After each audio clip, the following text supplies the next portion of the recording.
உங்கள் அனைவருக்கும் பொங்கல், இனிய பொங்கல் நல்வாழ்த்து. பொங்கல் கொண்டாடிட்டீங்களா? பொங்கலை நீங்க ஆசிரியர் போயிட்டு விட்டேனா? சரி, உங்களுடைய கோரிக்கையை நான் ஏற்றுக்கொள்கின்றேன். இருந்தாலும் பரவாயில்ல, இது வகுப்பு வச்சே ஆகணும் இல்லையா? சரி, இது என்னது? வாடாமலர் நாவல். இந்த நாவல் உங்க எல்லார்கிட்டயும் இருக்கும். படிச்சிட்டீங்களா? நேரத்துக்கு நீங்க படிச்சு முடிச்சிருக்கணும். சரி, பரவாயில்ல. இப்பொழுது ஆசிரியர் உங்களுக்கு ஒரு காணொலி காட்டுறேன். இந்த காணொலியை கவனிங்க. இந்த காணொலியில என்ன சொல்ல வராங்க அப்படின்றத நான் உங்கள்கிட்ட கேட்பேன்.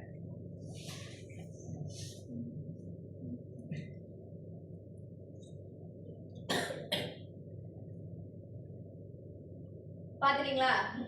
காணொலியில என்ன சொல்றாங்கன்னு உங்களுக்கு புரிந்ததா?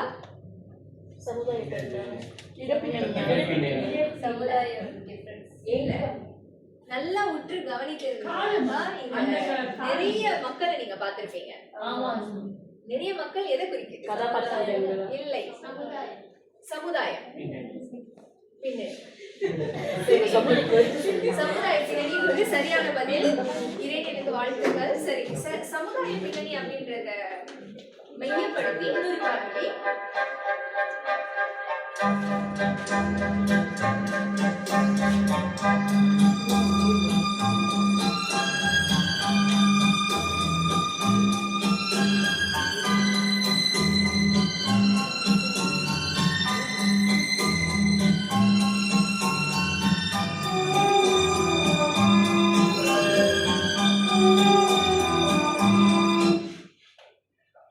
முதல்ல நிறைய மக்களை பாத்தீங்க இல்லையா? அந்த காணொலியில மக்கள் என்பது என்னது குறிக்குது?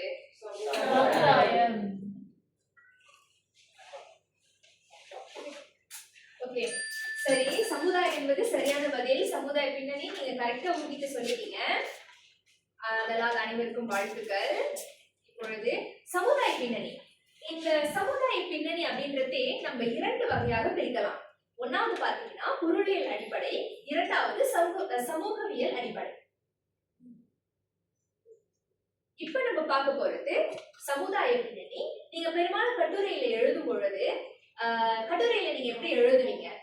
யாராவது ஒரு மாணவர் எழுந்து எனக்கு சொல்லுங்க. சோதனைக்கு இந்த கேள்வி வரும் பொழுது சமுதாய பின்னணி அப்படின்னு கேள்வி வந்துருச்சுன்னா நீங்க எப்படி எழுதுவீங்க? ஆசிரியர் பேச்சு செய்யறேன். வாங்கணும்னா முன்னுரை முடிவுரை நடுவில் இருக்கிற கருத்துக்களை முதல் இந்த சமுதாயம் அப்படின்னு சொல்லி நம்ம அந்த கருத்துக்களை முன் வச்சுட்டு அதுக்கு கீழே அதுக்கான விளக்கம், அப்புறம் அதோட எடுத்துக்காட்டு, இந்த நாவல்ல எந்த பகுதியில அந்த சமுதாய பின்னணி காட்டுறாங்க சொல்றாங்க அப்படின்னு அதுக்கப்புறம் அதோட பரிந்துரை வச்சு எழுதுங்க. மிக சரியான பதில். ஆக சமுதாய பின்னணி அப்படின்றதே பெரும்பாலும் நீண்ட கேள்விக்கு தான் வரும், சிறு கேள்விக்கு வராது. ஆக நீங்க எல்லாம் தேர்வு எழுத போற மாணவர்கள் இல்லையா? அப்ப நீங்க கண்டிப்பா இதெல்லாம் தெரிந்து வைத்துக் கொள்ள வேண்டும். முதல் ஆசிரியர் சொல்லிட்டேன் சமுதாய பின்னணி அப்படின்னா என்ன அப்படின்னு நான் உங்களுக்கு சொன்னேன். சமுதாய பின்னணி இரண்டு வகையாக பிரிக்கலாம் அப்படின்னு சொன்னேன். பொருளியல் அடிப்படை, சமூகவியல் அடிப்படை. சரி, இப்பொழுது இந்த வாடாமலர் நாவல்ல முதல்ல இருக்கிற சமுதாய பின்னணி பார்ப்போம். நட்பை போற்றும் சமுதாயம். ஒரு மாணவர் எழுந்து இந்த படத்துல உங்களுக்கு என்ன தெரியுது அப்படின்னு நீங்க சொல்லணும். பாக்ஷா, இந்த படத்தின் மூலமா உங்களுக்கு என்ன தெரியுது? நண்பர்கள் பேசிட்டு ஒரு நட்பை காட்டும் படமாக தான் இருக்கு. ஒரு நட்பை காட்டும் படம். சரி, அமரலாம்.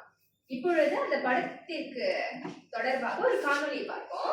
தானப்பா, என் உற்ற நண்பன் சித்தியின் குடும்பம் தாங்காமல் ஒரு நாள் கூட சொல்லாமல் ஊரை விட்டு ஓடிவிட்டான். தானப்பா, நீ உயிரோடு இருக்கிறாய் என்ற செய்தி என் மனதில் ஒரு புதிய நம்பிக்கையை விதைத்தது. நானும் சென்னைக்கு தான் மேற்படிப்புக்கு செல்லவிருக்கிறேன். இது வெறும் தற்சம்பல் இல்லை, கல்லூரி வாழ்க்கையை ஆரம்பித்து விட்டது. ஆனால் என் மனம் முழுதும் தானப்படம் தேடும் வேட்கைதான். என்ன குழந்தை சுத்த சைவம் சொல்லிட்டு தினமும் அசைவ கடை வாசல்ல நிக்கிற? ஒருவேளை ருசி மாறிடுச்சோ? நண்பனை தேடுறது இருக்கட்டும், அதுக்காக ஒரு வெஜிடேரியன் கறிக்கடையா ஏறி இறங்குறது முட்டாள்தான் இல்லையா? உங்களுக்கு இது வேடிக்கையா இருக்கலாம், ஆனா எனக்கு இது தேடல். என் எனக்கு உலகமே கேலி செய்தாலும் என் நம்பிக்கை கலரவில்லை. உணவு பழக்கங்கள் வேறாக இருக்கலாம், ஆனால் எங்கள் நட்பு ஒன்றுதான். இதோ பாத்தீங்க இல்லையா? இந்த காணொலியில காணொளியில் இருந்து என்ன தெரிகின்றது? தானப்பா. இந்த காணொளியில் இருந்து உங்களுக்கு என்ன தெரியுது? ஆசிரியர் உங்களுக்கு சூழலை விளக்குவதற்கு முன்னாடி இந்த காணொளியில் இருந்து ஒரு மாணவர் எழுந்து என்னத்தை பார்த்தீங்க? குழந்தை இருவருக்கிடையே உள்ளன. தானப்பன் சித்தி கொடுமையினால் ஊரை விட்டு ஓடி போயிடுவாரு சென்னைக்கு. அப்ப குழந்தைகள் ஒரு நாள் கல்லூரி படிப்பை தொடர்ந்ததுக்காக சென்னைக்கு போவாரு. அப்போ ஒவ்வொரு புலால் உணவருக்கு அவரு தானப்பனை தேடி போவாரு. அதுதான் சரி, நீங்க சரியான பதில் ரோஷினி, பாராட்டுகிறேன். சரி, இந்த சூழல் பாத்தீங்கன்னா இதுதான் சூழல். இந்த சூழல் ரொம்ப நீளமாக இருக்கிறதுனாலதான் ஆசிரியர் என்ன பண்ணியிருந்தேனாக்கா உங்களுக்கு அதை காணொலி மூலியமா மையப்படுத்தியிருந்தேன். ஆனா சோதனைக்கு தேர்வுக்கு வரும் பொழுது நீங்க இப்படிதான் எழுதணும். எப்படி எழுதணும்? மௌனா சொன்னாங்க இல்லையா, எப்படி எழுதணும்? கருத்து ஒன்று, அதுக்கப்புறம் அதற்கான விளக்கம், அதுக்கப்புறம் மற்ற கருத்துக்களை நீங்க எழுதுவீங்க. சரியா? அடுத்து எளிய வாழ்க்கை. முதல்ல நம்ம என்ன பார்த்தோம்? நட்பை போற்றும் சமுதாயம். இது இரண்டாவது கருத்து. இரண்டாவது கருத்து என்ன? எளிய வாழ்க்கை முறையை வாழும் சமுதாயம். சரி, பட்டுப்புடவைகளின் பளபளப்பிற்கு மட்டியில் முருகையா காதியில் திருப்தி அடைகிறார். எளிமையே அழகு என்று சுடர்விழி அவருக்கு துணையாக நிற்கிறார். உன் திருமணத்திலாவது நீங்கள் அனைவரும் பட்டாடை அணிந்து ஆடம்பரமா இருந்திருக்கலாம். சுடர்விழியும் மகனும் கூட இவ்வளவு எளிமையா இருக்கிறார்களே. குழந்தைகள், ஆடம்பரமான உடைதான் ஒருவனுக்கு மதிப்பை தரும் எண்ணம் நம் சமுதாயத்தில் மாற வேண்டும். தூய்மையான உள்ளமும் எளிமையான தோற்றமுமே உண்மையான அடையாளம். உன் உயர்ந்த சிந்தனையை நீ பெருமைப்படுகிறேன் தானப்பா. நீ வெறும் நண்பன் மட்டுமல்ல, ஒரு நல்ல வழிகாட்டியும் கூட. நண்பனை தேடி வந்த இடத்துல வாழ்க்கைக்கு தேவையான ஒரு பெரிய பாடத்தை கலங்க. சரி, இந்த காணொலியில் இருந்து என்ன தெரிஞ்சுக்கிட்டீங்க? எளிய வாழ்க்கை முறையை வாழும் சமுதாயம். ஏன் எளிய வாழ்க்கை முறையை வாழும் சமுதாயம்? சக்தி எழுதுறீங்க, கொஞ்சம் உரக்க எல்லாருக்கும் விளங்குற மாதிரி. கல்யாணத்துல கூட அவங்க பட்டாடை உடுத்தாம எளிய ஆடை உடுத்திருக்காங்க. எளிய ஆடை உடுத்திருக்காங்க. சரி, அதுக்கப்புறம் வேற என்ன பாத்தீங்க அந்த காணொலியில?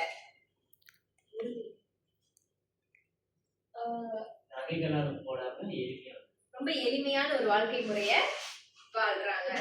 ஏற்ற வீக்கம் சொல்லுவாங்க ஆசிரியை. அந்த மாதிரி நமக்கு தனக்கு மிஞ்சியதுதான் என்ன சொல்லுவாங்க. சரி, ஆனா அது அந்த அளவுக்கு இல்லாம அவங்களுடைய வாழ்க்கை நாங்க இப்படி வாழ்றோம் அப்படி ஆடம்பரமா காட்டாம எளிமையா வாழ்றாங்க. அதாவது ஹம்பல்னு சொல்லுவாங்க. சரி, அங்க ஊர் வச்சுக்கணும் அப்படின்னு இல்லாம எப்படி இருக்காங்க அப்படின்னு பாத்தீங்கன்னா ரொம்ப எளிமையான ஒரு வாழ்க்கை முறையை பின்பற்றுறாங்க. சரியா? அடுத்து இது அதற்கான சூழல். சரி, அடுத்த கருத்து என்னன்னு பாத்தீங்கன்னா பிறர் நலத்தில் அக்கறை கொண்ட சமுதாயம். ஏன் பிறர் நலத்தில் அக்கறை கொண்ட சமுதாயம் பாருங்க. நான் பிஏ முடிச்சு விட்டேன்மா. மேற்கொண்டு எம்ஏ படிக்க ஆசைப்படுகிறேன். அது சரிதான் கண்ணா. ஆனால் இந்த வயதில் நீ திருமணம் செய்து கொள்வதுதான் முக்கியம். இந்த தேதியை முடிவு செய்யலாமா? ஆமா, உங்களுக்கு ஆசீர்வாதத்தோடு நீங்கள் எடுக்கும் எல்லா முடிவும் எனக்கு சம்மதமே.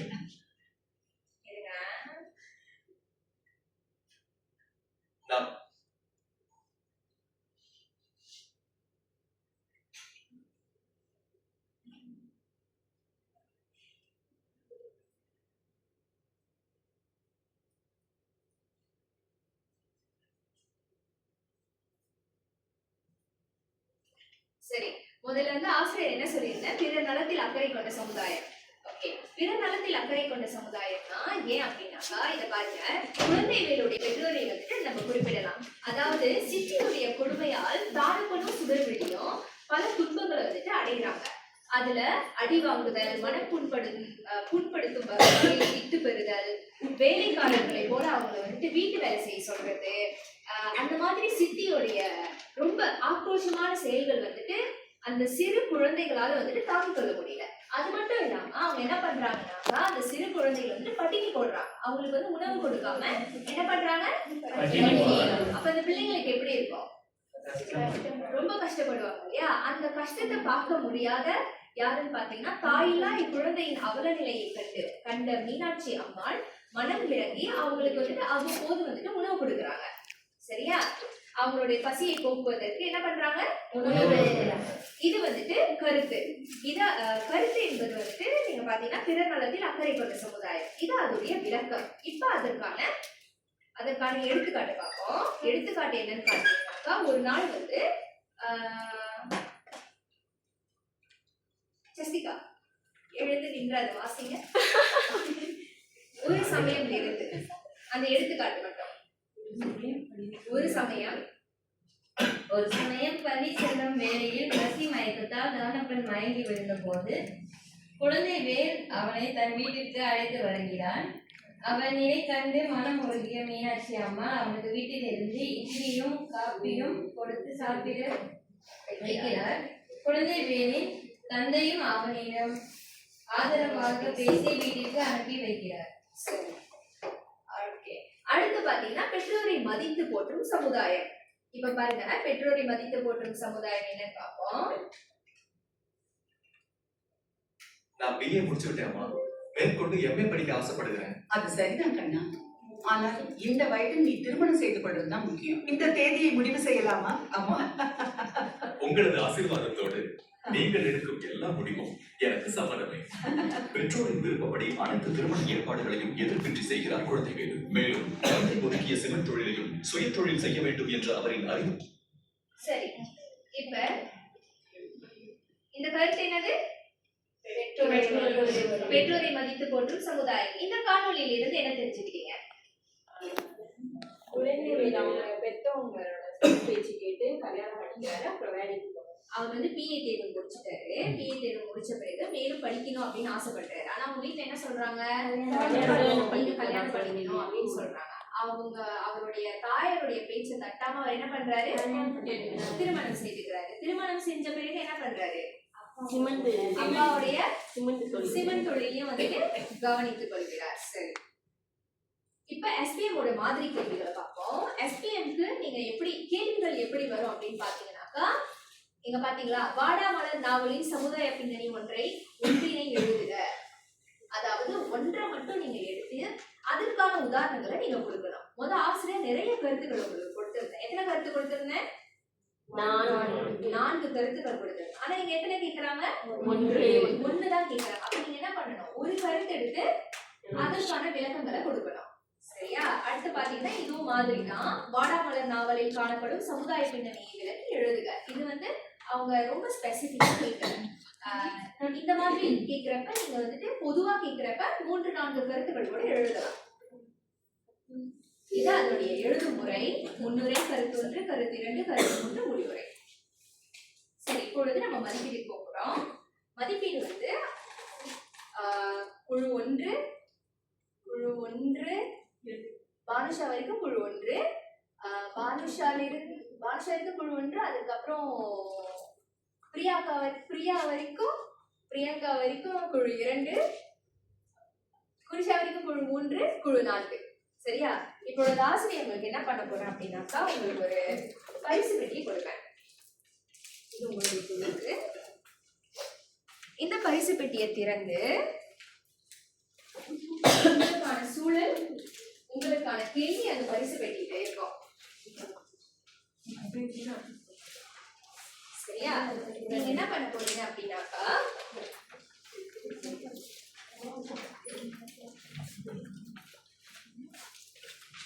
குழுவா செயல்படுங்க. கொஞ்சம் விரைவா செயல்படுங்க. திறந்துட்டீங்களா அந்த பரிசு பெட்டிய? என்ன இருக்கு அதுல? படம். சமுதாயம். சரி, ஓகே. என்னன்னா ஆசிரியர் உங்களுக்கு கருத்துக்களை கொடுத்திருக்கேன். நீங்க என்ன பண்ணணும்னாக்கா, அந்த கருத்துக்களை நிரல்படுத்தி அந்த போர்ட்ல ஒட்டணும், அட்டையில ஒட்டணும். சரியா? நீங்க பார்த்த கருத்துக்கள் எல்லாமே உங்களுக்கு புரிந்திருந்தது அப்படின்னாக்கா சரியான முறையில நிரல்படுத்தி அதை ஒவ்வொன்றாக ஒட்டுங்க. சரியா?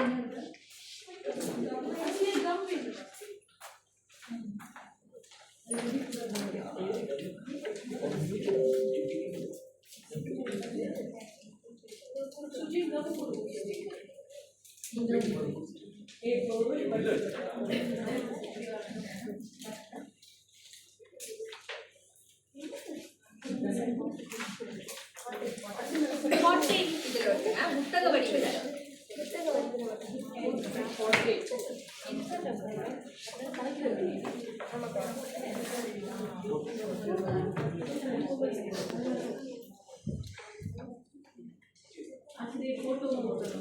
ஆமா, உங்களுக்கான சமுதாய கருத்து மேல ஒட்டிட்டு அதற்கான படம் அதற்கான சூழலை நிகழ்படுத்துறேன்.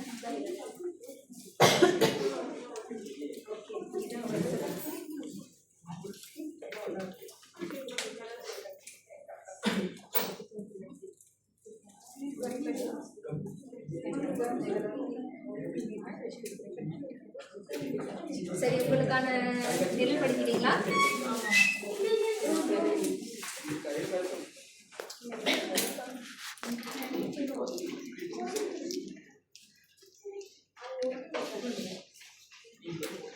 நீங்க எப்படி நிலைப்படுத்திட்டீங்களா?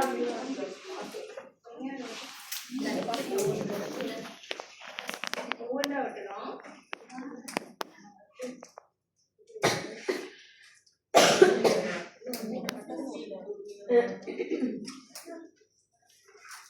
வேற யாருக்காவது அதை நிரல்படுத்த பிரச்சனை இருக்கா?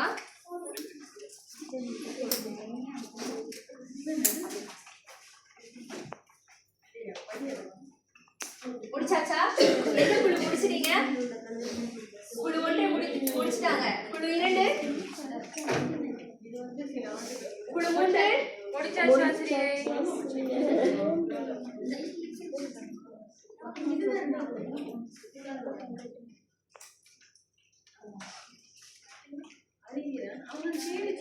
கொஞ்சம் விரைவாக.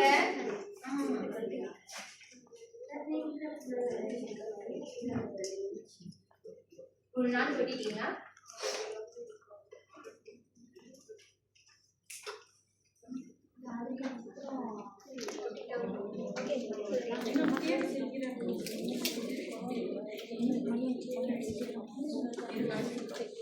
கொஞ்சம் விரைவா.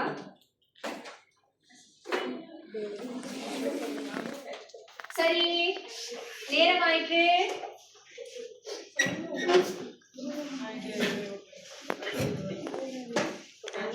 குழு 1 முடிச்சிட்டாங்க. குழு 2, குழு 3 முடிச்சிட்டீங்களா? குழு 4, குழு 2 முடித்து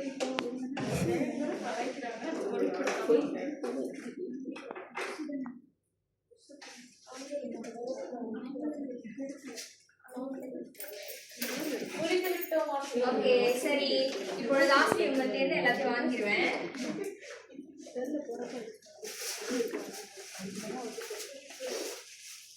குழு 4 கொஞ்சம் விரைவா. சரி, இது ஆசிரியர் என்ன பண்ணணும் அப்படின்னாக்கா, நீங்க செஞ்சதை ஒரு புத்தகமாக்கி வாசிப்பு மூலையில வச்சிருவேன். நீங்க என்ன பண்ணணும்னாக்கா, உங்களுடைய ஓய்வு நேரங்கள்ல இதை பார்த்துக்கலாம். நீங்க உடனே எல்லாமே சரியா இருக்கும் அப்படின்னு ஆசிரியர் நம்புறேன். பிறகு கண்டிப்பாக இதை சரி பார்த்து நான் உங்களுக்கு சொல்லுவேன். சரியா? ஆக இறுதியாக உங்களுக்கு ஒரு தாள் கொடுக்கப்படும். அந்த தாள் நீங்க என்ன படிச்சீங்க அப்படின்றத எழுதி நீங்க பிறகு நண்பர்களுடன் சொல்லலாம், சொல்லி பார்க்கலாம். சரியா? இன்னைக்கு எத்தனை கருத்து படிச்சீங்க? 4 கருத்துகள் அப்படின்னு என்னன்னு சொல்லுங்க. சமுதாயம், எளிய வாழ்க்கை வாழும் சமுதாயம், பிறர் நலனில் அக்கறை கொள்ளும் சமுதாயம், பெற்றோரை மதிக்கும் சமுதாயம். ஆக இந்த சமுதாயம் உங்களுக்கு புரிந்ததா? எப்படி தேர்வுக்கு எழுத முடியுமா? ஆக இன்றைய பாடம் அவ்வளவுதான். எல்லாருக்கும் நன்றி.